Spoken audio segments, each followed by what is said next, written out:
Good evening and welcome to TMH Talks this evening. Tonight, we're talking about having a flourishing faith in a changing world. And it's a really special evening. Thank you so much for bearing with us. We had a couple technical difficulties, but we're online now. Welcome to those of you in the room. Welcome to those that are joining us, even at a time that's different than this specific evening. It's good to have you here to join in as we talk about the way in which our faith and our world intersect together. This evening we have author, theologian, teacher, scholar Todd Bolsinger coming, and he's an author of a book that we have read as a staff, read as several in our church, Canoeing the Mountains. It's an incredible resource to help us know how is it that we have a faith that is able to sustain us through all of the craziness and chaos of life, of which I know we are familiar with. So this is what we'll be doing this evening. We'll be participating in a conversation with Pastor Bob and with Todd, and to hear about how is it that we can have a flourishing faith as the world changes around us. And then you're going to be invited to continue the conversation.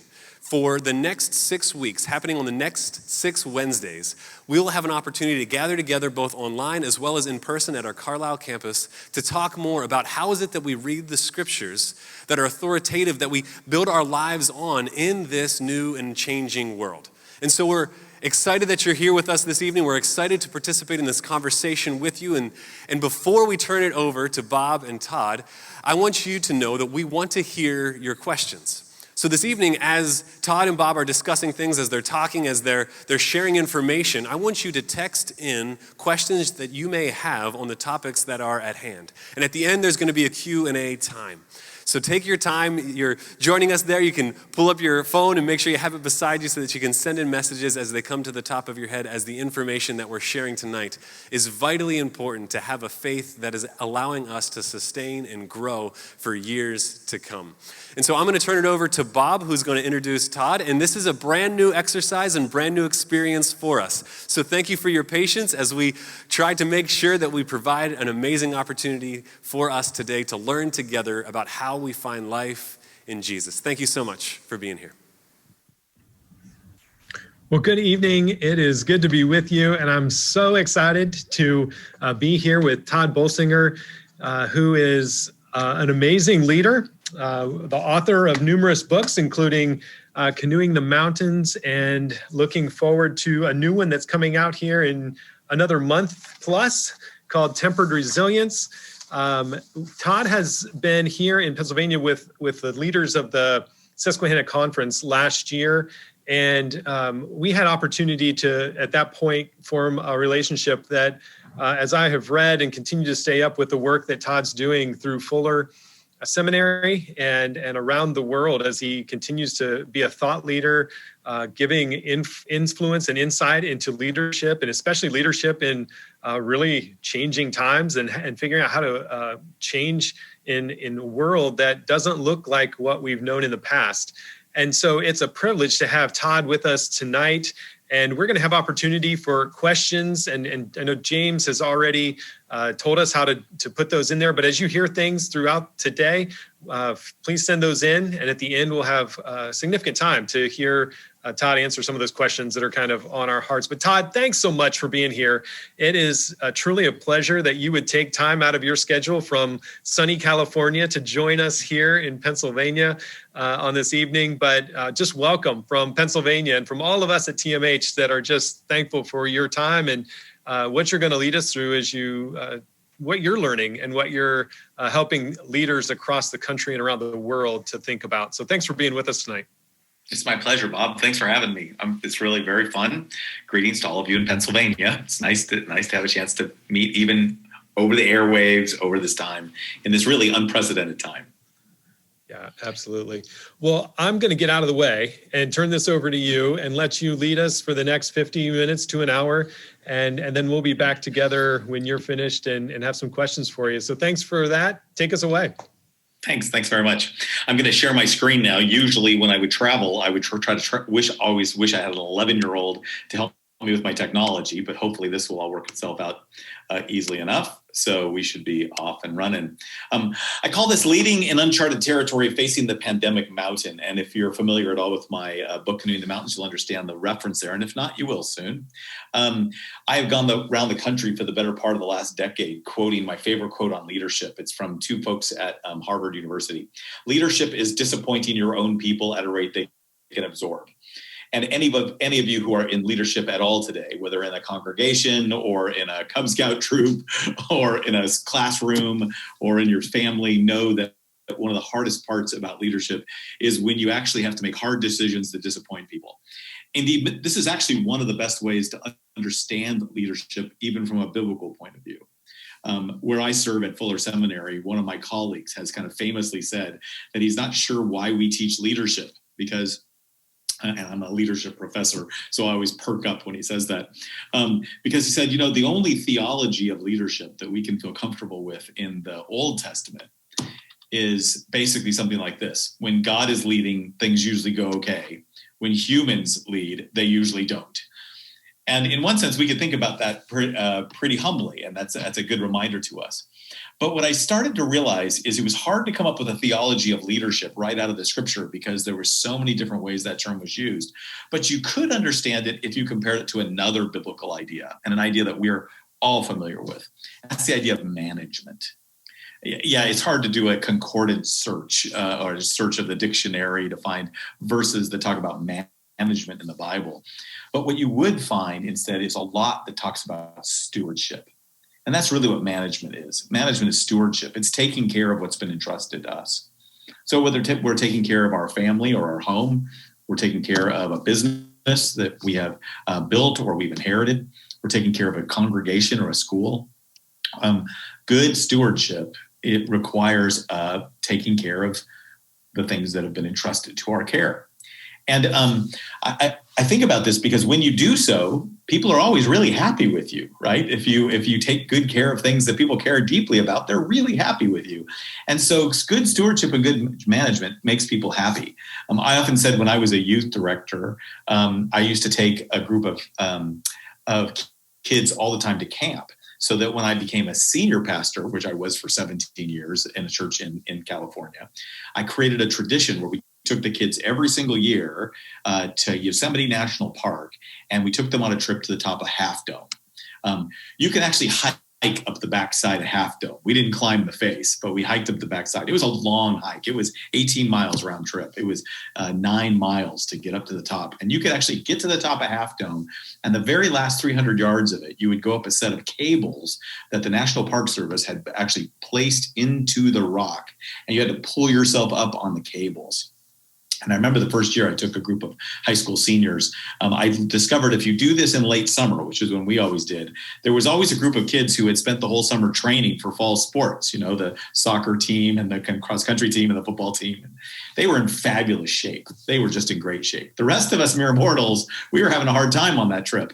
And so what we found is by the time we got to the base of the cables, after traveling 8.5 or 9 miles, we were usually pretty spread out. And as I was the pastor that brought the kids, I always had to make sure that the scragglers got up safely.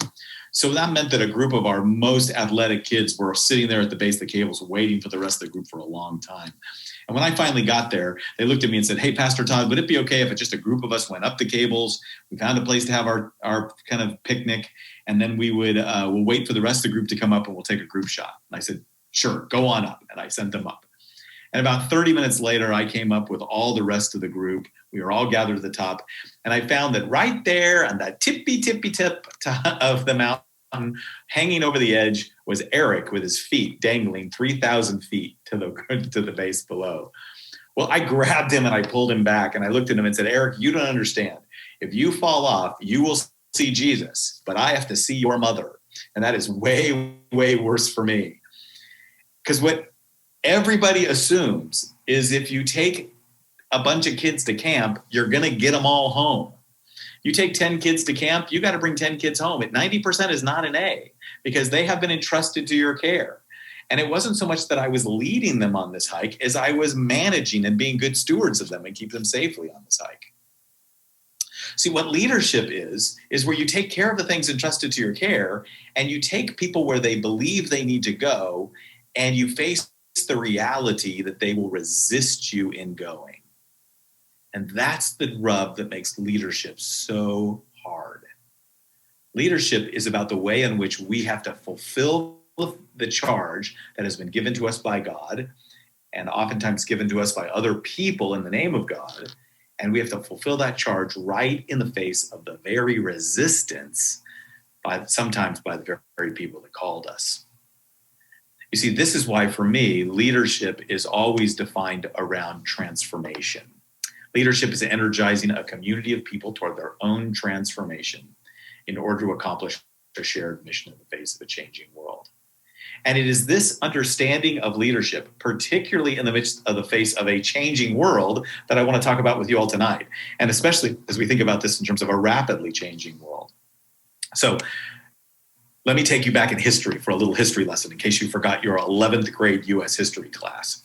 But on August 12th, 1805, Meriwether Lewis and a group of men who were with him in a scouting party took a drink out of a little stream at the base of the Lemhi Pass that is on the border of Montana and Idaho.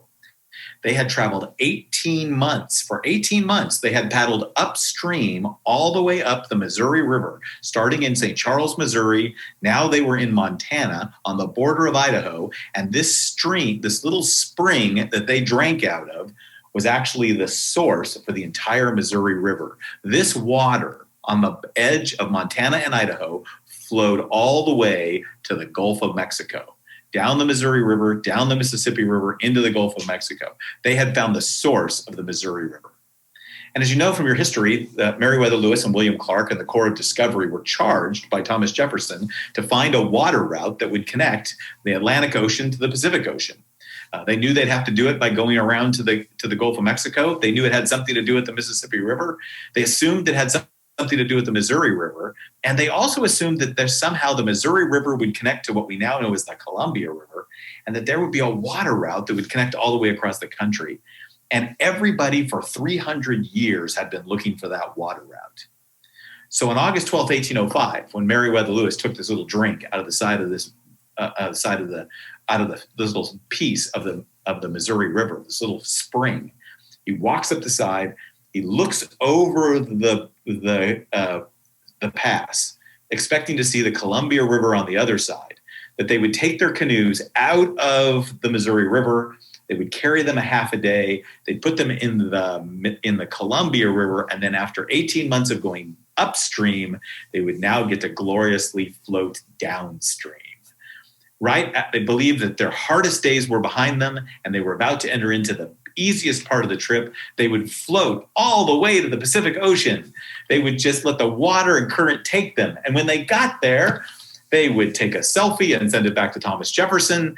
They would turn around and they would head home, and they would come back as those who discovered the Northwest Passage and the water route that stretched across the country. This water route would be the key to the economic prosperity of the brand new United States of America, because now they would have a way to control trade across their continent, across the water route. And as you know from your 11th grade history class, Meriwether Lewis walked up to the side of the Lemhi Pass, looked over to find the Columbia River, and saw instead the Rocky Mountains. 300 miles of mountains. Now, two quick notes about this, and then we'll stop our history lesson for the day. Note number one is that they had spent the winter with the Mandan tribe in North Dakota. And they asked the Mandan tribe, is there a river on the other side over there? And they said, yes, it does, but you're going to have to go over mountains. And they thought to themselves, mountains, we're great at mountains. We're from Virginia. Because their only mental model of mountains are like the Shenandoah Mountains. Now, I've been in your neighborhood, and I know this, it's beautiful, and the Shenandoah Mountains are gorgeous, and the Appalachian Mountains are beautiful. But they're not exactly the same thing as the Rocky Mountains, are they? They don't go up to 14,000 feet. They don't end up having snow-covered passes year-round. And you can imagine, if you will, carrying some canoes over some of those hills, especially if you knew that there was a river that ran through the middle of the canyons. They had no mental model for a set of mountains that would so completely cut off the rivers.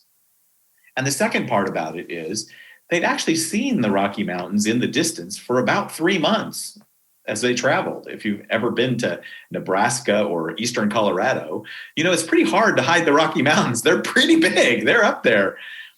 But what Meriwether Lewis wrote in his journal is, I refuse to believe that this will be anything but a safe and comfortable path. Because our tendency toward denial when we're facing really hard things is really high. Of course, what happened at this moment is that they had planned to canoe their way into the future. And now they found themselves facing mountains. And they had to ask themselves a really hard question. How do you canoe over mountains? And the answer, of course, is you don't. In this moment, everything changed. Meriwether Lewis and William Clark discovered, with a core of discovery, that the mental model of the way the world was arranged was different than they expected. That this continent wasn't a long, slow, gradual sloping uphill to a long, slow, gradual sloping downhill. But there was this interruption right in the middle of it that were the Rocky Mountains, and that what was in front of them was nothing like what was behind them. And because they had been successful and because it had worked well, that didn't mean that they were going to be people who were going to succeed or thrive or even survive in the world in front of them. And in many ways, this is the place where I think many of us find ourselves today. None of us would have expected to be in the place that we are today. I work on leading people through change. And the only thing constant about change is that it is speeding up. We find ourselves overwhelmed by the level of change. Someone said to me, you got to remember, Todd, nobody alive today has ever been through what we are going through today. We are in 1918, 1929, and 1968 all at the same time. We have a medical pandemic, a global economic recession, and global uprising over social injustice, all happening at the exact same time. 3 giant disruptions that almost none of us who were paying attention saw coming, certainly not at the same time. It's like we stepped over the Lemhi Pass and discovered these Rocky Mountains. And some of us may have said, yep, there were warning signs. We might have prepared for this, but we find ourselves actually utterly prepared. I understand this because I experienced it myself. The world changed for me entirely while I was in Sioux Falls, South Dakota. I was doing a trip that I've done the kinds of trips that I've done for the last 5 years, like when I came out to Pennsylvania and spent time with Bob and a bunch of the others in the churches. I traveled 100,000 miles a year for the last 5 years, speaking on leading change in the life of the church. And on the Tuesday before I was in Sioux Falls, South Dakota, I was sitting in a meeting with a whole group of folks from senior administrators at the seminary where I served as a senior vice president. And I found myself in this meeting, and people began to talk about this thing called the coronavirus, and that it was getting pretty serious. And we might have to think about going 100% online as a school, having all of our employees work remotely, and even more, nobody would be allowed to travel. Now, you need to know a couple of things here. Number one, I'm the leadership professor whose expertise is on change. This is where I spend my time. I talk about leading change. And nobody was more resistant to change at that moment than I was. I was the person who was in the most amount of denial. I was like Meriwether Lewis, staring at the Rocky Mountains saying, this can't be true. We must be overreacting. I mean, for one thing, going online, that's not a big deal. We teach online all the time. But everybody's going to work remotely? I mean, I had 60 staff or so. About 25 of them worked remotely. We'd be okay. But no one was going to travel? We all travel around the country helping and serving churches. How are we going to fulfill our mission? That can't possibly be true. And we all decided that we would spend the week waiting to see what happened in the news reports and in the health reports, but that we had to be prepared at any minute for this change. And I went home on that Tuesday, and on Wednesday I got on a plane and I flew to Nashville, Tennessee, and then I flew to Sioux Falls, South Dakota. And then when I was left Sioux Falls, I went to the Denver airport, and in the Denver airport, everything changed. Because United Airlines handed me my own Clorox wipe and told me to wipe down my seat. That now we were taking extra precautions, and that all of these things we'd heard about this virus that was spreading. People were beginning to wear masks. Not everybody did. People were washing their hands. People were beginning to do stuff like elbow bump rather than shake hands. It all felt awkward until all of a sudden I realized United Airlines needed me to help them clean the plane. I flew into Los Angeles. I got into my last lift that I was in, that I've not been in one in the last 7 months. And on that March 13th, that was the last time I'd gotten on a plane until 2 weeks ago. For over 6.5 months, I did no flying. And I'm not sure when I'm getting into another one after doing that last experience. And I found myself recognizing that everything had changed. My phone blew up with messages. We announced that we were going online. We announced that we were all working remotely. I have not been back to my office at school except twice, once to pick up some books and another one to pick up this chair. And all of us were grounded. The world changed remarkably on March 13th for me. Think about it as your own experience. What was the first sign that the world was changing for you? When did you know that this was something different than you'd ever seen before? You can think about this and write it down. And maybe later you could even talk about this with the folks in your group or people in your household. One of the parts that was so dramatic to me was that was a Friday. By Sunday, everybody I knew who was leading worship was leading it through Facebook Live. Every church I knew shut down around the country. What was really remarkable is sometimes I'll ask this with groups and they can chat in their responses and they'll tell me stuff like it was when the NBA canceled their season or when March Madness, the basketball season playoffs of college basketball stopped, or when they sent my kids home from school and they told me that we would be homeschooling for the rest of the year. People couldn't imagine this. This was dramatically different. But one thing that happened to me, and this probably began to happen to you, is that in the midst of such deep disruption, such completely utter disruption, that literally on Tuesday I was in denial, but by Friday in my Lyft on the way back from the Los Angeles airport, I was helping lead the charge to get our team ready to go completely remote online and begin to join the administration in dealing with the changes. It just took me a few days to catch up. So what helps you to prepare when you're in the midst of radical change? One of the things that helped me was what I call dispatches from the future. It's trustworthy voices, relationships. We'll come back to this again. With people who you trust, who share their experience with you. And because you know them and trust them, you begin to take seriously that you might have to break through some of your own resistance and denial. One of them for me was my son. He lives in Seattle, Washington. His girlfriend is a social worker in a convalescent home. They were part of the very first outbreaks of coronavirus. And when I was complaining to my son that we were talking about maybe shutting down the school, I remember him saying to me patiently, "Hey, Dad, this is serious." And a man in your age, he reminded me, as his father, who is older than him, is actually more at risk than some of mine. Be careful, he said, because he was uncomfortable that I was getting on a plane to fly to Sioux Falls, South Dakota. My brother lived in Lombardy, Italy. He lived in that area close to Lombardy, Italy, in northern Italy. And I remember calling him and saying, "I heard that you guys are quarantining." And here we were sending texts back and forth. And he was telling me, "This weekend, we all thought it was a joke. Today, we're looking at the hospitals. It's not a joke. Take care of yourself, Todd." And on that first Sunday, when so many churches shut down, one of the churches that shut down their services that day was one of my students who was an Episcopal priest in Manhattan, in New York City. They didn't have their regular services, so they decided to do an evening comp line on Facebook Live. And I joined it to join into their prayers.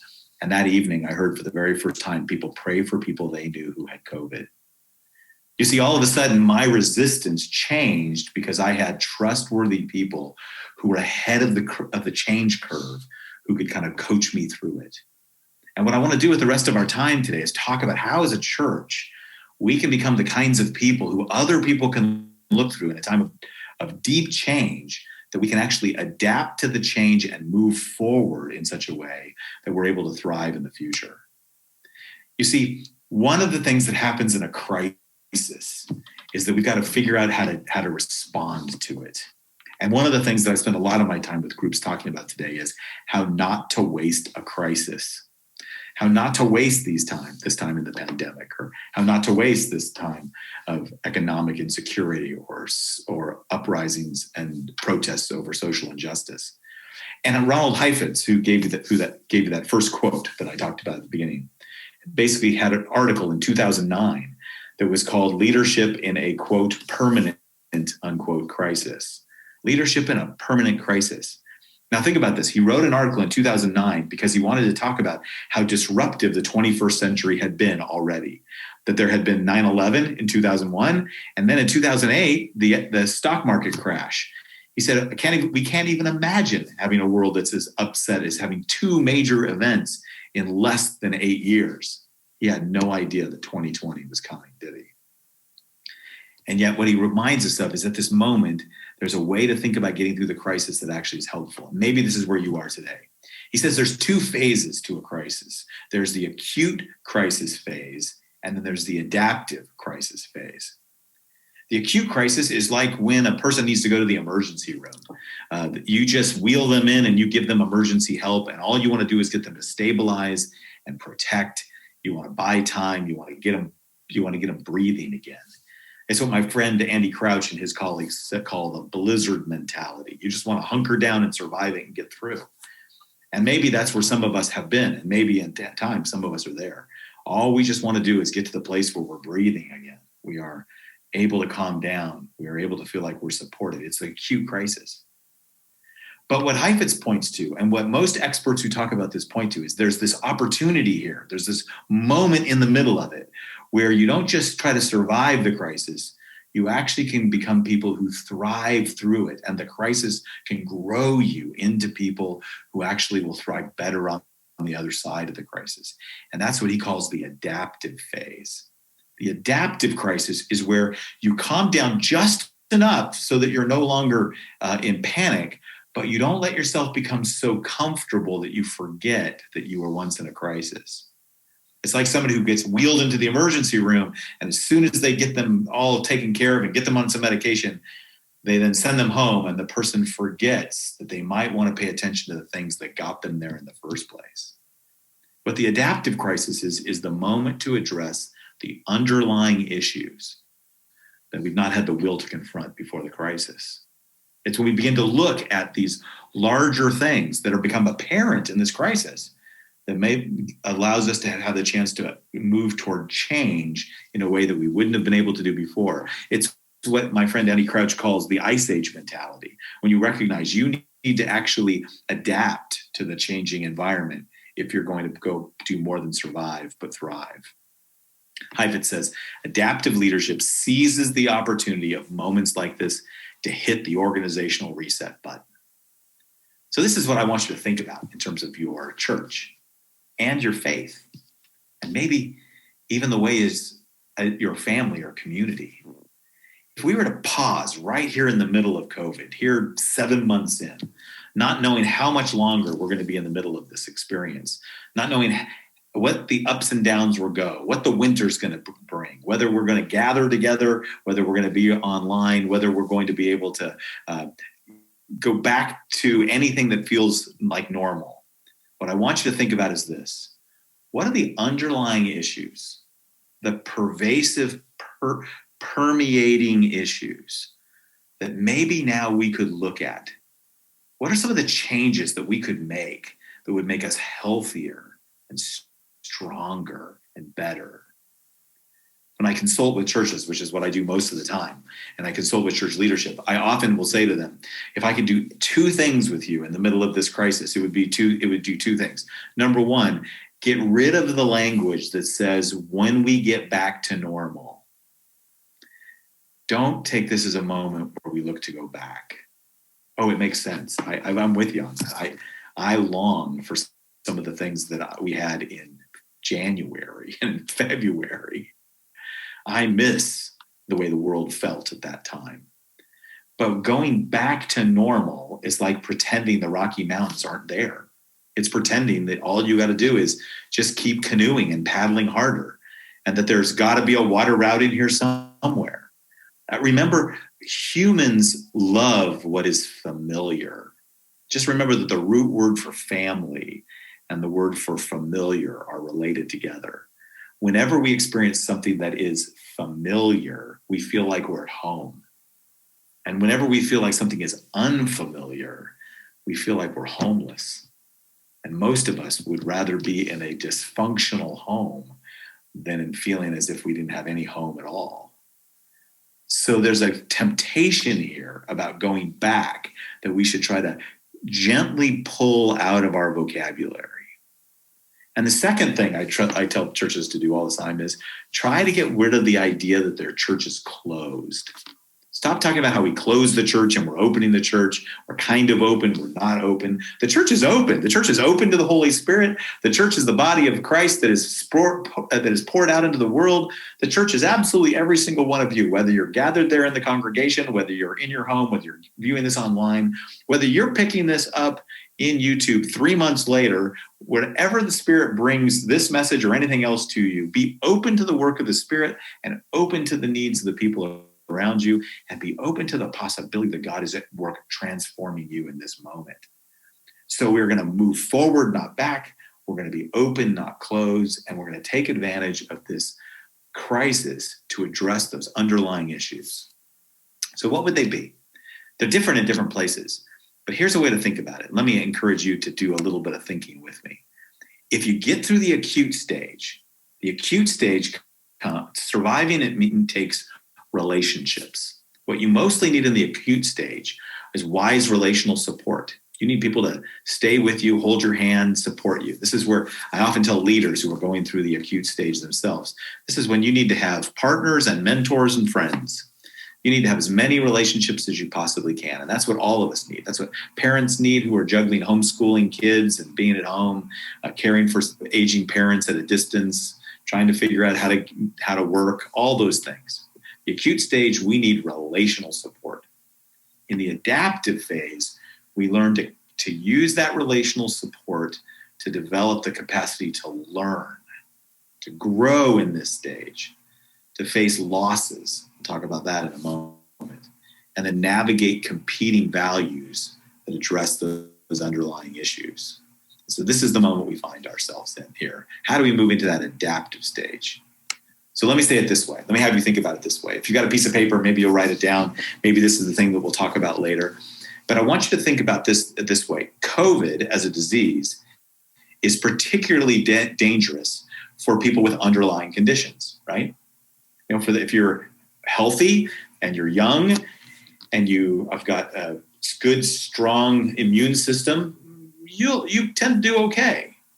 But if you're older, if you are overweight, if you've got heart problems, you've got diabetes or neuropathy, it can be really deadly really quickly. The very first person that I heard die of COVID in a community that I'm connected to in Idaho died in 5 days. They were the first person to die in the state of Idaho. They contracted it and died in 5 days. So it's a really big difference depending upon your underlying conditions. My father's 78 years old. He lives in Oregon. I call him very regularly just to make sure that he's still safe. And he'll say to me, Todd, don't worry, I'm just staying in my cave. And I always breathe a sigh of relief because my dad has most of those underlying conditions that I just told you about. And if the wrong delivery boy shows up without a mask at his house, well, that could be really bad for him because the underlying conditions are the difference. Do you hear the language? It's similar to what Heifetz was talking about for an adaptive moment. There are organizations or churches or congregations that have underlying conditions. And here's a moment to look at them. So what do you think they are? What has showed up in your church at this moment or in your life? What are some of the things that you notice in your own congregation that came to the surface during this time? You could consider some of them and think about those. I've done this presentation now probably 40 or 50 times. And so oftentimes I'll take a poll and I'll let people just kind of chime in. I don't need to take a poll tonight because most of these things show up about the same every time. Let me tell you 4 underlying conditions that I see in the life of the church. These might be 4 things that you can bookmark and think about. How do we address them? Maybe you're in your congregation, they're not all there, but maybe 1 or 2 of them. One is many churches are realizing that we have kind of a lack of deep discipleship within our congregations. That our congregations, because of busyness or because of programming or the way that we've gone about it, that many of our congregations struggle with having the people with the kind of deep Christian faith, the capacity to be like Jesus and do what Jesus does. That's the great definition of discipleship that Dallas Willard said. A disciple is someone who is like Jesus and can do what Jesus does, that goes into the world as a representative of Jesus. And because we have a lack of deep discipleship, we're finding that we don't have as many people who have the strength to persevere faithfully in loving God and neighbor in a disrupted world. Or maybe in your congregation, maybe it's not, but maybe in yours, it's a lack of enduring Christian community. I've had so many people who have said, everybody was excited when we first got online because we could click on from our bedrooms, but now we see the numbers going down. We hear about people who are getting disconnected. We have people who've said to us that if we can't be gathering back together, I don't even know why I'm part of a church. A lack of enduring Christian community that connects us and holds us together, especially when the forces of culture or when the challenges of crisis divide us, leave us isolated.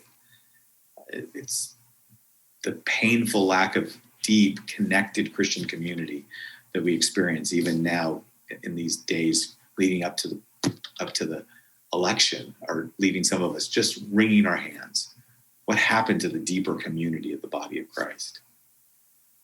Or maybe a third one is a lack of leadership development. Maybe in your church, you've got lots of people who are ready to step into leadership, who give their lives away, who can lead in mission in lots of directions. But a number of churches I know have said stuff like, look, we started realizing that that all of our energies have gone into what one pastor said to me last week is the show on Sunday morning.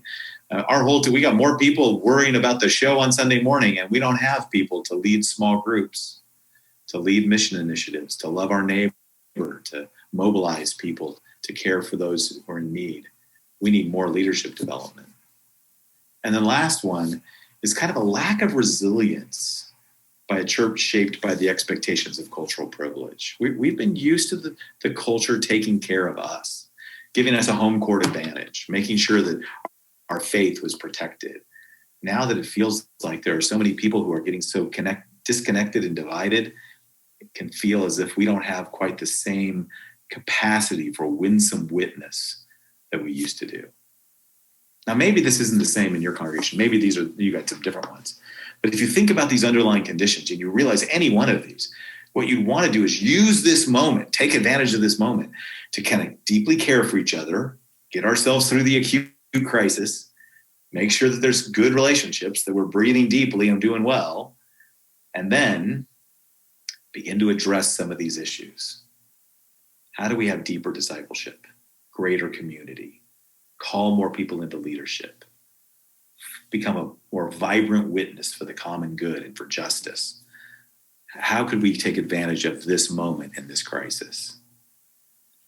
The key for most of us is to begin to recognize that to be able to do that, it means to be able to do some hard decisions about the way in which people face change. So here's one of the things that I want you to hear.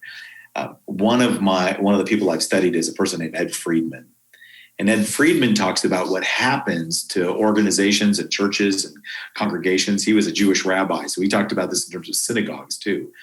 He said what happens to people when they go through crisis is they get what he calls imaginatively gridlocked. They can't see beyond the crisis. They can't begin to dream, and they can't begin to come up with creative ways to be together. They get discouraged. And so look at the way he says this. Here's this quote. When any relationship system is imaginatively gridlocked, first thing I want you to notice is that he thinks about the church as a relationship system. That it's not an institution, it's not an organization, it's a relationship system. And that's what we understand. We are a relationship system, like a family, like a community. When a relationship system is imaginatively gridlocked, it cannot get free simply through more thinking about the problem. Conceptually stuck systems cannot be unstuck simply by trying harder. I just want you to pause there for a second and feel like it's what you're supposed to be doing every day when you get up is just try really hard, paddle harder. If you're paddling hard and there isn't any water, it's really a waste of time. It'll exhaust you soon. This isn't about trying harder. This is about getting unstuck and developing a capacity to think more deeply about the challenges in front of us. For a fundamental reorientation to occur, that spirit of adventure, which optimizes serendipity and which enables new perceptions beyond the control of our thinking processes, must happen first. And that's really what I want to encourage you to think about. As a congregation, as a group of Christians who are going through a crisis, what would it take for us to move through the acute crisis more deeply connected, caring for each other, making sure that we're doing okay, and then stepping into a moment of adaptive change that gives us a spirit of adventure? Could we possibly believe that God would use this crisis to transform the church in such a way that it might be able to make a greater impact than ever in our communities and around the world? A spirit of adventure. So what is a spirit of adventure? For Friedman, a spirit of adventure has two components. It requires learning and it results in loss. And let me just talk about each of those briefly, and then we'll take some questions and we'll talk about how to apply this to the church that you're in. A spirit of adventure, first of all, requires learning. It starts with the moment when you have to step into a place and say, I don't know what to do. It's an adventure. We're lost. We're off the map. We're looking at the Rocky Mountains. We brought canoes and we need horses. It requires learning. And for most leaders, this is a very hard moment, because most people who are in leadership, and let me just tell you something about your pastors, your pastor's staff. Almost every pastor I know went to seminary and they got a Master of Divinity. It sounds like they're supposed to be superheroes or something. And really what it means is that they have spent their whole life preparing to be experts at the scriptures, a Christian tradition, pastoral care, a teaching, of congregational care, of preaching. And now what's happening is is right at the moment when we all look at them and say, Pastor, what does God want for us? If they're honest, right now they're going to say, I don't know. I don't know exactly what's going to happen. We're stepping over into the wilderness. God has called us to the promised land, but we don't know what's going to happen next. We're going to have to learn as we go. I always say that everybody who comes to Fuller Seminary, somebody said to them, you're like the best Christian I know. You should go pro. You should go off to professional Christian school and then come back and teach us all the stuff they tell you. One of the hardest things is to say to people, leadership in a rapidly changing world that is speeding up, in a world where you have 1918, 1929, and 1968 all at the same time, there are no experts. It's going to require learning. And the good news of that is that the fundamental name of a follower of Jesus is learner. You just know that as disciple, don't you? Go in the world and make disciples. Make learners. Make people who are going to learn from Jesus how to be like Jesus and how to live like Jesus for the sake of the mission of Jesus in the world. The spirit of adventure requires us to double down on becoming learners. And the second part of the spirit of adventure is that it results in loss. Every good adventure has got hard times along the way. And what it requires of us is to feel out how to deal with loss. Just imagine if you were on the Corps of Discovery and you were brought along because you're an expert water navigator. You're an expert canoeer. Matter of fact, you can even build your own boats or build your own canoes. And sure enough, you get to the top of the Lemhi Pass and Meriwether Lewis looks at you and says, actually, we're going to ditch those canoes. Matter of fact, what we might need to do is break them up into firewood because we're about to go over some snow-covered mountains and we might need it for wood. We're going to burn those canoes. And you're not going to use your paddle anymore. You're no longer a canoeer. You're now an adventurer. But that means you're going to walk. And that's a very hard day. And that's where a lot of us feel like we are today. We feel like our strengths and our expertise and our knowledge and our resources right at this very moment may not be giving us the comfort that we need. that we experience the loss of the disruptive world and the loss of needing to being anything less than an expert. The spirit of adventure requires learning, and it results in loss. For most of us as humans, going through loss is really hard. Changing is even harder. Alan Duchman wrote a book called Change or Die. It's on the same themes. And basically he interviewed a whole bunch of people who, as their doctors told them, they need to change or die. Kind of like the doctor coming out of the emergency room and telling you that, look, you can't probably survive another heart attack. You're not going to survive another time on a respirator. You've got to change your life. And when a doctor looks you in the eye and tells you that, the odds are that when given a choice at that moment, 90% will die. We don't like to change. So Alan Duchman studied a whole bunch of people who were given that work from a doctor. You need to change your life today or you will die. And what he found is the 90% of them died. He decided instead of talking to the 90%, he talked to the 10% that did die. And here's what he learned. He learned that what doesn't produce change is fear, facts, and force. You can be scared for the moment, but you won't change long term. You'll resist that fear. I can give you all the facts in the world that are about the way in which the world is changing, and facts don't change people's mind. And I can even tell you that I can make you change, and you know I can't. Fear, facts, and force don't create change. We wish they did. We wish we could just conjure up the right conditions so that everybody would change, that our church would change, that we would change. But what Duchman did find out is what does bring change. And this is where you start seeing the connections to what Friedman talked about and Heifetz talks about and what Jesus talks about. What brings change is not fear, facts, and force, but relate, repeat, reframe. What brings change? Relationships bring change. Like in the acute stage. New communities bring change. You want to change your life? Join with people who are living the way you want to live. You want to be around joyful people? The very best thing you can do is start hanging out with joyful people. You want to be more generous? Hang out with people who give a lot in service, give a lot of money. You want to be a person who serves and cares about other people? Hang out with people who do. You change your community, you begin to change who you are. We believe this. This is why we baptize people into the community of God's people.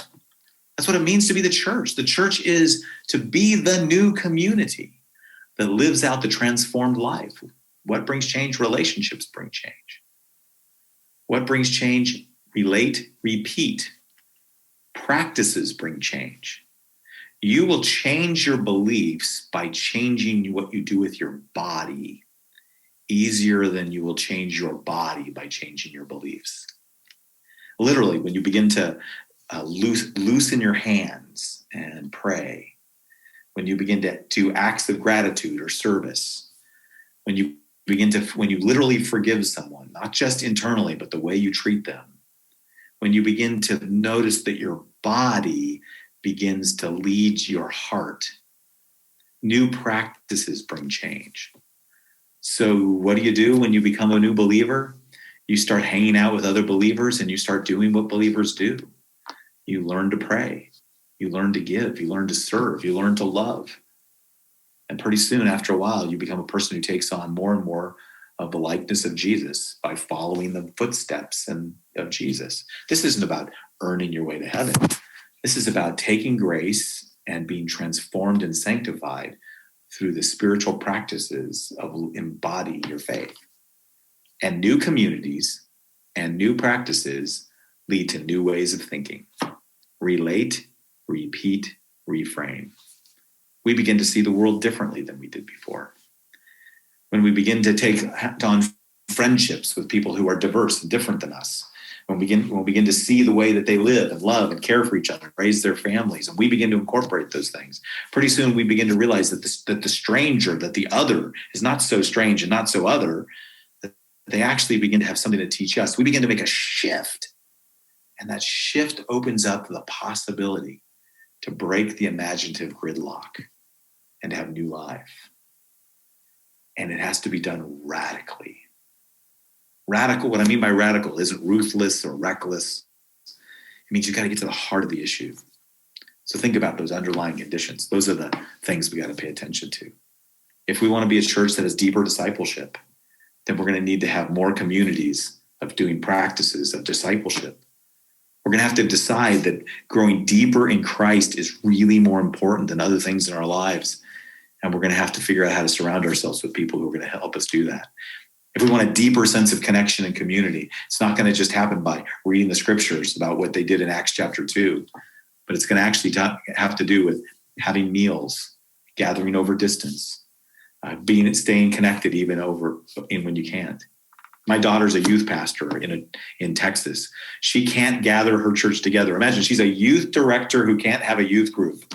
And I asked her, what do you do? And she says, I spend a lot of my time reaching out to the kids, texting them, emailing them, doing stuff on Instagram, all the stuff you'd expect. But you know what they love the most?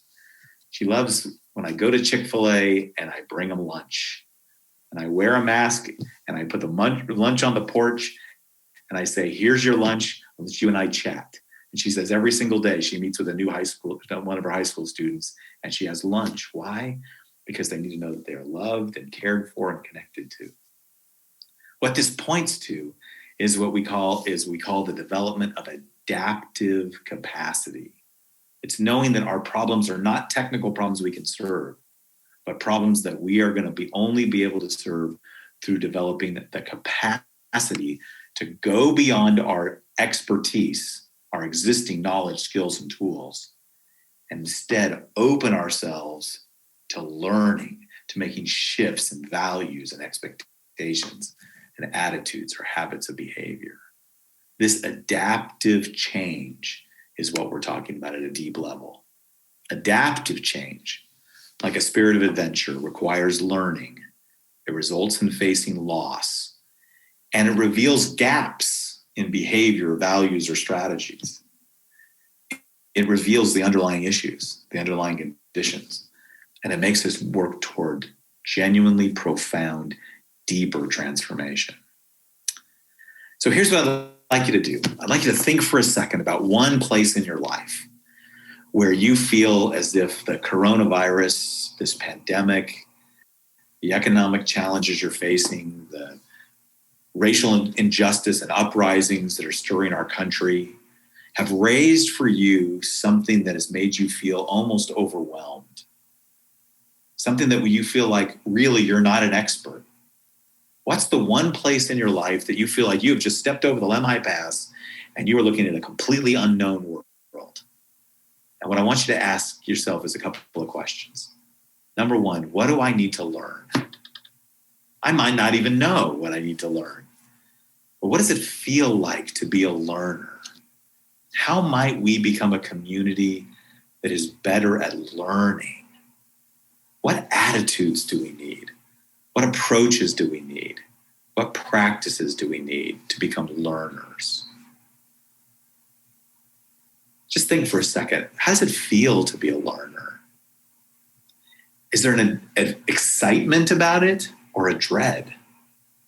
If this moment isn't about just trying to figure out how to open the church back up, but actually become something new and different, the new wine for the new wineskin, the new opportunity to witness and care for our neighbors, what would it be like for us to be a deeper learning community? Second, what might we need to lose? What's the canoe that we might need to let go of? I think about this very often. I look forward to the day when I can gather again together with my brothers and sisters and sing my faith. One of the hardest parts about the pandemic for me is sitting at home, watching my church that I love, and I feel silly singing along to the computer. I miss the choir and the worship directors. I see our team working really hard to do things on YouTube, and it's not the same sitting in the room with brothers and sisters who even off key are singing with their whole hearts. I miss it. But at the moment, needing to give that up for the safety of loving my neighbors, loving my friends, means it's teaching me that there are things that I need to be willing to lose in order to move forward in my faith. I'm used to the world revolving around me. I'm used to the world, I'm used to the church catering to me. What do we learn? What do we lose? And what are the gaps? Where's the gap between what we say and what we do? The underlying issues that we haven't addressed, the challenges that are in front of us. What would it be like to be a church that takes advantage of this crisis to genuinely adapt, to address those underlying issues, to become healthier, stronger, and more committed to neighbor than ever? Let me share one last story here, and then we'll have some questions, and we'll come back to it. So a couple of years ago, Fuller Seminary asked me to start a brand new thing at our seminary. I came on to help them really grapple with the way in which theological education has changed. And one of the parts that we became aware of is that in a changing world, not everybody needs our degrees. They don't all need more initials after their names, and they certainly don't want to take on more debt. But they really, really appreciate it that there's a community of people who are studying deeply and who are serving the church and resourcing them. And so I became the person who helped start an entire approach to our seminary where we were going to focus as much on learners as we were on students, that we're going to make our seminary available and our resources available to anybody who needed it in order to further their faith or their mission of God. And so we started this whole new initiative. And somebody said to me, a very wise person who knew some folks in the Silicon Valley area, said, Todd, what you're really doing is you're doing a start. You're doing kind of like a tech startup, but you're doing it within a seminary, and doing something new in an old place can be hard. So how about this? How about if I got a group of Silicon Valley startup experts to talk to you about this? And I went, oh my gosh, that would be great.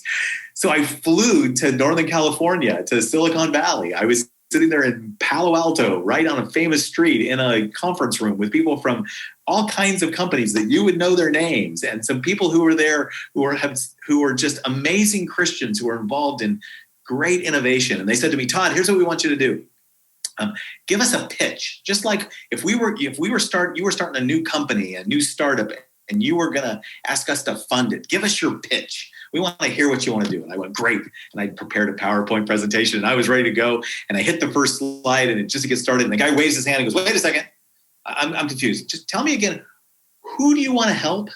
I said, the seminary wants to help churches, not just people who want our degrees, but leaders. We want to figure out how to help churches and leaders live out their faith faithfully in a changing world, even if they don't want to give us a dime of tuition.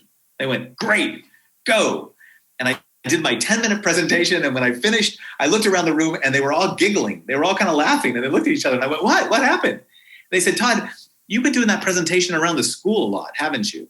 I said, oh yeah, I've had to talk to administrators and board members and people, and I've had to recruit staff. And I said, yeah, because what you just did is give us a 10-minute pitch on why this great idea would be great for your school, about how your school needed to change. You just told us why this is good for your school. You didn't tell us why this would be good for the church. I said, Todd, nobody cares what's good for your organization. They only care if your organization cares about them. Friends, I'd say nobody cares if our churches make it through the coronavirus. Our neighbors only care if our churches make it through because we care about them. And this gives us a moment for us to reorganize and reorient our ministries toward the love of neighbor that helps us fulfill the mission of God in a brand new way. All right, let me stop now. We'll take some questions. Feel free to take it through. So Bob. Yeah.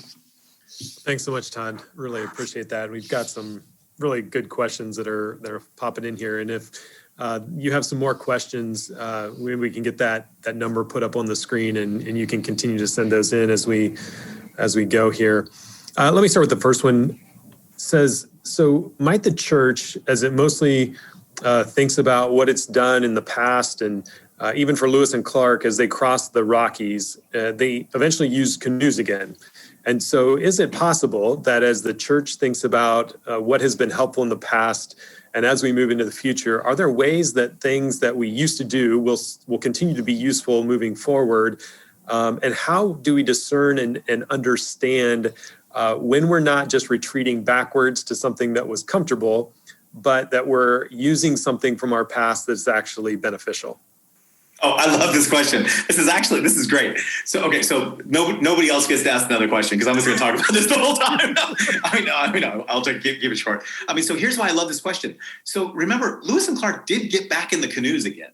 When they got through the mountain, they found the Columbia River. But what was powerful is they came in as really different people. When they got back in the canoes, they actually got into canoes that the Nez Perce tribe taught them how to make that were easier and were better for the new mountains. They got in the canoes as people who had to depend upon and rely upon the Shoshone to help them get through. So they were humbler. They were because they'd learned, they had adapted. They treated the Native American people better than anybody who came after them because they collaborated with them. And they had became this remarkable community of people. They used to have to use military discipline to keep the men in line. But by the time they made it through the mountains, they were a deeply connected community. So some of what we're going to do is we're going to ask ourselves always the question that we're always going to ask, what is so important about us that we don't dare lose it? Like, what's the most important things? If we've got to drop stuff, we're not going to drop everything. Like they found out there was no water route, but they kept going because what they really wanted was not just to discover a water route. They wanted to discover a whole new world. So this is the moment for every church to get really clear on what are your core values? What is the core to your mission? What should never change? What is so important that you're willing to give rid of everything else? And that's what you take with you. And that's what adapts and moves forward. So it's the absolutely right question. We don't lose everything. The question is we have to discern all the time what's the most important things we take with us. But just that there's just a lot of stuff we're going to have to leave behind that we just like. Yeah, I want to pick up on that about the loss and just asking, are there spiritual practices, are there behaviors, as you said, as behaviors actually change our hearts, that help us as a community to deal with loss, to not just personally, but as a community of faith? What are practices we can initiate and participate in together that actually help us to move through loss together? Yeah, excellent. Two that I almost always bring back to people. The first one is really learning to become better listeners. Listening develops attunement. Attunement is the experience of people feeling felt. That's the way they talk about it. Like the psychologists talk about it. When people feel felt, when you have a deep capacity to listen, and not just like listening to people so you can figure out what you want to say, but listening deeply until finally you feel with empathy what they feel. Empathy accelerates change. So one of the most powerful things for us to be able to go through loss is to know that we're not alone, that we're with other people going through stuff, that others are with us, and that we're not going to be abandoned in it. So listening is one. And the second one is lament. And I don't know about your tradition, how much you do with prayers of lament. It's now becoming much, much more important in the church. And one of the reasons why, quite frankly, is because many of our churches, like the African American church and the Native American church and the Latino church, have these long histories of lament. I mean, the African American church has just they're all the gospel songs that come out of slavery are laments. And what lament teaches us is how to be honest before God and find hope in God's presence when it's hardest. And lament is different than complaining or whining. I would say, grumbling in the wilderness gets you 40 more years, but lament draws you closer to God. And so what you're doing with lament is when we are taking our fears and our losses to God, and we're experiencing the God who meets us in the middle of it. And so those are two practices to find ways to practice deep listening that develops empathy and deep lamenting that actually, ironically, develops hope. I think that's so profound of the lament leading to hope. It doesn't lead to a stuck place. It actually takes us through the pain and the sorrow to the place of knowing that God hasn't left us And in fact, he's redeeming us and making things new in the new way forward. Thanks for that. That's helpful. This is a question that came in of thinking about the church throughout history. Certainly, this isn't the first time that the church has had to think about things in this way. But for most of us living, it is a very pinnacle moment. That is, it feels like the teeter-totter has flipped. And now there is a moment that we have to do this. What would you, in looking back at church history, draw our attention to that would help us to think about what has happened in the past that's helpful for the church to grab a hold of and say, this has been done before. Let us lean into the Spirit in a fresh way and experience from old what kept the church moving forward. Yeah, it's really helpful. It is. This is one of the parts about Christian faith is that we actually have a faith that is rooted in our history, right? So it's rooted in a historical event, Jesus on the cross.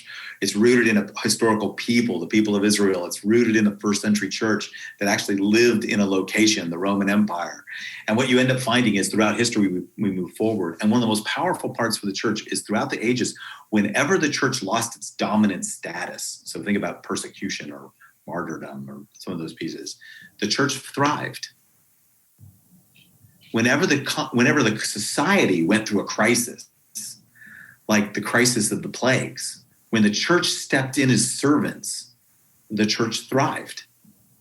So there's all these stories of, especially in the earliest parts of the first few centuries of the church thrived because the church was made up of mostly lower class people who, when there were plagues in the Roman Empire, and they would often abandon their children, it was Christians who stepped in to nurse the people back to health, to care for the children and the orphans and those who were excluded, often at the cost of their own life. And Rodney Stark, the historian, said that it's in those 400 years that the church grew at its greatest. And we see the same thing happening in the past in places like the underground church in China, in other places in the world, in the mission field where the church has been under oppression. When the world is in pain and the church goes to love the neighbor, the church thrives. It becomes deeper. It does better. It's part of it. But it's just hard for us because we have spent, all of us alive, especially here in the West, have spent through this last 100 and some years where the world just seems to have been on our side, where culture has supported us and such. And now we actually know that through history that deep discipleship often comes when the world is in pain and the church rushes to that pain to serve. Mm-hmm. There's a question that kind of moves us forward into that very question. And they're saying many times we reconcile or we're thinking about those kind of instances where the church moved toward people when there was sicknesses, when there was famine, touching them and engaging with them, being the people that actually cared when no one else cared. Is it possible that this current call to social distance is an opposite reaction? I mean, the church is not moving in the same direction that we did in the past. And how do we reconcile that feeling of now being called to move away from each other when in the past we look back and we kind of get the story of the church moving toward people in those moments? And the second part of it was, are we idolizing health in this? How do we reconcile that in our minds? Yeah. So I really appreciate the wrestling that's in this question. This is a wrestling point. So here's the way that at least I make sense of it. You can make sense of yourself. The reason I wear a mask is not to keep me from getting infected. You wear a mask because you could be asymptomatic and infect somebody else. So literally, when I wear a mask, what I wish my mask would just say, which I almost might need to get one of this, it says, I wear this because I love my neighbor, right? Like if I am willing to wear, the reason why we wear masks in my congregation, in our school church, and where I do, and I live in Los Angeles, where the coronavirus is very high, is that to not wear one is literally to risk infecting someone else. So that's the love of neighbor. Now, what I want to say in the middle of that is, I don't like the term social distance. I want to say physical distance. I'm willing to put 6 feet between us, and I'm willing to wear masks and to keep ourselves safe. but I want to be emotionally as connected as possible to my neighbors and to my friends and to my community. And so I think this is one of the reasons why we got to think about, when I think about my daughter delivering Chick-fil-A to students who are all at home with their parents and they don't get to be at school, like, it is really her way of saying you're not alone in that. And I think there's something about that I've been really inspired by. So I would say move closer emotionally and in community and in connection and commitment, but also let's take serious everything we can to protect those who are the most vulnerable. At least that's the way I work it out. Yeah, thanks for that. Because you get around talking to lots of churches, we have a couple questions that have come in saying, we want to learn some. Help us understand, what are you seeing that's effective around the country, where places and churches are doing really effective ministry at this point, that they are moving into some adaptive ways of leading? Well, what I've found is the churches that have the most amount of vibrancy are not spending a lot of time worrying about when they're going to open their worship service. I just say that, like I think there's going to be a day when we're going to worship together, but they often go, you know what? Let's actually think about the rest of the things the church can do. Like people can gather in small groups at a distance in the right way. We can create discipleship curriculum for our neighbors. We can serve people around us. So think about this. In California, where there's been, a lot of COVID, there was also a lot of fires. And I knew a ton of Christians who put on masks and went and delivered food to places where there were fires. So what I found is most of the churches that I have some vibrancy are literally saying to themselves these questions. How can we address the deeper issues now that not worry about going back? How do we actually make our mission go forward? And I know one church that I worked with, I'm consulting with them. They had on the books a big capital campaign to build a big sanctuary because their pastor's a really good preacher and they're packing them out. And they basically said, well, we're going to have to put this on hold. And the pastor came back and said, you know what? I don't think I ever want to build another sanctuary. I don't want to build a bigger one because I don't know when we're going to be able to put all these people in the same room again. And I'm not even sure if that's even the best model for ministry anymore. We're finding that our decentralized approach to ministry is actually more vibrant. So they actually canceled their capital campaign. They're not going to build a bigger sanctuary. And they're taking all that money, and they did stuff like they bought $10 million worth of medical debt from the poorest people in their town. You can buy medical debt on pennies on the dollar. And they just went and just bought medical debt from the poorest people in town. They began to initiate whole new missional initiatives in their town because they weren't putting money into a big capital campaign anymore. So there's just these creative ideas of thinking about how the church can be the church in the world when we lose the canoe of feeling like we're going to go back to the past. And again, it's not perfect. They would be the first ones to tell you that they're trying to figure out how to do it. But I do think that there's an attitude of learning and experimenting that brings new vibrancy in life. Mm-hmm. If you could think about, this may be a tough question to put words to, but what do you see in people who are most available to experience the changes that are going on? What are the characteristics that that can be cultivated in us, but some of us may have them and some of us may not, because this time probably also is a revealer of that in us. Yeah, exactly. But what do you see as the most genuine characteristics of people who, when these times hit, it's not easy and it's not convenient, but they're able to eventually work through this to the other side? And what are those characteristics that we can have the Spirit form in us that actually make us candidates to do this well? Yeah. So I do have a book coming out in another month called Tempered Resilience, and it's all about resilience. And really what it's about is about the way in which resilience is actually formed in leaders. Resilience is formed. You develop resilience like you develop a muscle. And the way you develop resilience is through a combination of self-reflection, vulnerable reflection. There's this irony that the more vulnerable you're willing to be, the more humble you're willing to be and open before God and others, the stronger you become. So that there's an interesting, beautiful, divine paradox there. So self-reflection is a practice that develops that. Deep relationships. I mean, just you keep hearing me say relationships, relationships, relationships, right? I just, especially I work with leaders, and I say to leaders all the time, I mean, Bob, you were a bishop. I said that, like, if I was a bishop, I would tell all my people, if you try to lead and you don't have a therapist, a coach, or a spiritual director, or a mentor, I think that's leadership malpractice. And I mean that for me too. I mean, we need more relationships. So we need deep reflection. We need more relationships, and we need to be able to cultivate the characteristics of humility and of adaptability and tenacity that come through just being people who are always practicing developing a kind of strength and flexibility in this moment. So resilience is the key attribute. I would say there's one other thing that I just want to say about that, which is, sometimes I use this analogy in the book. It's a blacksmithing analogy. I talk about the way in which tools are shaped and formed through heating and hammering and holding on an anvil.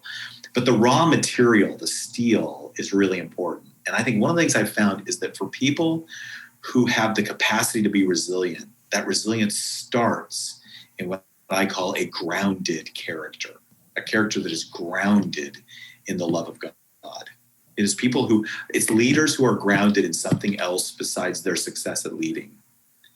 And really, for me, I see this in Mark chapter 1, where literally Jesus is told, "You are my beloved," before he's done anything. He hasn't preached a sermon. He hasn't healed anybody. He hasn't done anything. And I think we need to know in our bones that we are beloved. So then we can become shaped for leadership. Mm-hmm. Would you mind just sharing the story that you share in your book of the nun who's giving the opening remarks as you're getting ready as a triathlon? Yeah. So it's the story about Iron Nun. Her name is Sister Mary Madonna Buter. About 15 years ago now, or almost 15 years ago now, I actually through some years of doing some serious training, I actually did an Ironman. It's that crazy thing where you swim 2 miles, then you bike 112, and then you run a marathon all on the same day. It's just, and I'm a big guy, so it's just a long, painful day. But the night before we did it, we gathered with all of the competitors, and some of these folks were they were like trying to qualify for world championships and stuff. And me and my pal, we're just trying to like check it off our bucket list. And they literally bring up a nun to speak to the crowd. And the reason why they bring her up is that Sister Madonna Buter was the world record holder for age 75 and over women, and age 80 and over women. As a nun, she was the best senior Iron woman in the world. And she gets up in front of this group of people and she says, tomorrow for some of you it's going to be a great day, and others of you it's going to be a really hard day. It could be a disappointing day. For all of us, it's going to be a long day. So no matter what happens tomorrow, no matter how bad it gets, what I want you to know right now is you were loved into existence. You were loved into existence. And I looked around the room at all of these, amped up athletes, and they needed to hear, before you did anything tomorrow, you were already loved. And what was beautiful is the next day I saw her out on the course, and a woman yelled at her and said, Sister Madonna, pray for me. And she stopped and walked back and held her hand and walked with her. And the woman started crying and said, I don't know if I'm going to make it today. And she said, well, I'm going to walk with you today, dear. And that day she didn't finish the race because she finished it with that young woman. She was a highly competitive nun, but she demonstrated love that she proclaimed. She was inspiring. That's great. I was glad that you brought up your book. I'm just going to give a shameless plug for that for you of this new book that's coming out in November. Highly recommend it. Go and pre-order it now wherever you buy books. And Tempered Resilience is the name. And it is truly one of those, there are probably 4 or 5 leadership books that I have given away more than any others. And I think all of them are quoted or used in some way in Todd's book that are bringing these kind of things together that truly are helping us understand what it looks like to be people who can deal with an anxious world around us and stay committed to the mission of Jesus and what he's called us to. as well as keeping a tender heart around the things that matter most in our world of loving and caring for people. And so I can't recommend the book highly enough, and it takes this conversation and continues it into the next phase of that, and it opens it up further. And so really thankful for your work with that, Todd, and the willingness you have to let us in, the rest of the world, into those kind of thoughts and ways of thinking. So thanks for that. And thanks a ton for your time with us tonight. This begins or continues a conversation we're having around here of what we are called to be as people of faith in this new world, that it won't look like what it has looked like in the past. And we don't know exactly what it looks like moving forward, but that we want to be people who are open, ready and prepared for whatever that is. And as you use that, the term spirit of adventure, that resonates with that's who we want to be. I was reading through Mark this morning and thinking of Jesus saying to his disciples, "Follow me." And then watching through the next chapters and watching what happens as they are wide-eyed of Jesus' encounters with people, healing them, transforming them, seeing people drop through the ceilings to get to him. That spirit of adventure had to just be an ongoing thing, and that hasn't ended for us. That's still the spirit we're called to live with, and we're invited into as we follow after him. And so just thanks for opening that up to us. Is there anything that would be helpful that you'd like to say? I don't want to leave without saying this for us tonight. No, mostly I just want to say, keep going, keep on. Meriwether Lewis got to the top of the Lehigh Pass, and all he wrote in his journal was, "We proceeded on." Remember, there was one of the guys in the group wrote, "Those were the most terrible mountains we ever beheld," because he probably thought he had to carry the canoe over them. So yeah, this moment may feel like it's the most terrible moment, but what I really want you to do is to really just keep on. We need churches who are willing to lean into this moment and to live as disciples, to address those underlying issues and come out healthier than ever. And to whatever degree me and my organization can help you, we'd love to. If you want more resources, all you got to do is just text the word uncharted, like uncharted territory, to 66866. I sound like a politician. Send uncharted 66866, and we'll get you a bunch of free resources that can help you in your life, your family, your church. We'd love to. That's awesome. And thanks a lot for that. I would like to pray for us as we close and pray for you in the continued places God gives you influence. We're appreciative as a community of faith that maybe we'll never get to sit across the table and have coffee with you, but your influence on us and through your work is just something we really treasure. So thanks a lot for that, Todd, and for taking the time out of your day to spend that here. So let me pray for us. Oh God, it's been good to be together. We're all aware of the vast changes that are before us, the ways that things are so different than they've ever been before. And if we're honest, there are moments where we're unsure and we're unsteady. Fear may creep in, but we thank you for moments like this when we pause, when we listen, and when we learn. We begin to recognize and be reminded that you're working in our midst, and your Spirit is calling us into the same adventure we were on before of following Jesus. And actually, it's helpful at times for us to be moved out of what has been normal and what's been comfortable. And you're calling us into those days. And so we pray for perseverance. We pray for determination. We pray for a fearlessness that comes from walking and trusting the God of all creation, who has been present in Jesus and empowers us through the Spirit. God, we thank you for Todd and for his work and for his time with us. We pray your blessing over him and for the work that he continues to do. Would you give him places of influence that are beyond what he could have ever imagined himself, but that as he's there, the Spirit works through him and speaks the hope of Jesus into our world and into leaders who have become tired and worn out. Thank you for this time. We thank you for the meeting house and for the work that you're doing here in this people. We give ourselves to you again tonight, praying that you use us in the ways that benefit you and the kingdom of God. In your name we would pray. Amen. Amen. Thanks so much, Todd. I'm going to turn it back over to James, and he's going to close out our night for all of you online. Thanks so much for being here. we look forward to seeing how this conversation continues in our days ahead. James, thanks so much. Possibly a spirit of adventure, of seeing what Jesus might have for us in this season, might just be the antidote to fear and anxiety and frustration with the current set of circumstances.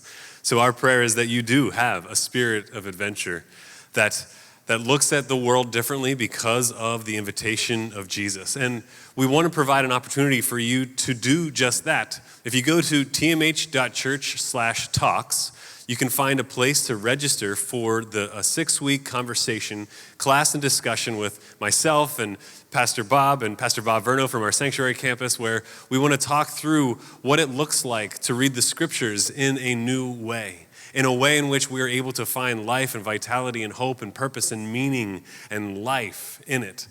And so you can register for that class, for that conversation. It can be online. It also can be in person. It's just another opportunity that we are looking for adventure, looking for something new, looking for what might be next. Thank you so much for joining us this evening. Thank you for taking the time to listen, to grow. I pray that you're inspired, that you're encouraged, and that you go from this place, this conversation, anticipating what God will do in and through us. Have an amazing evening.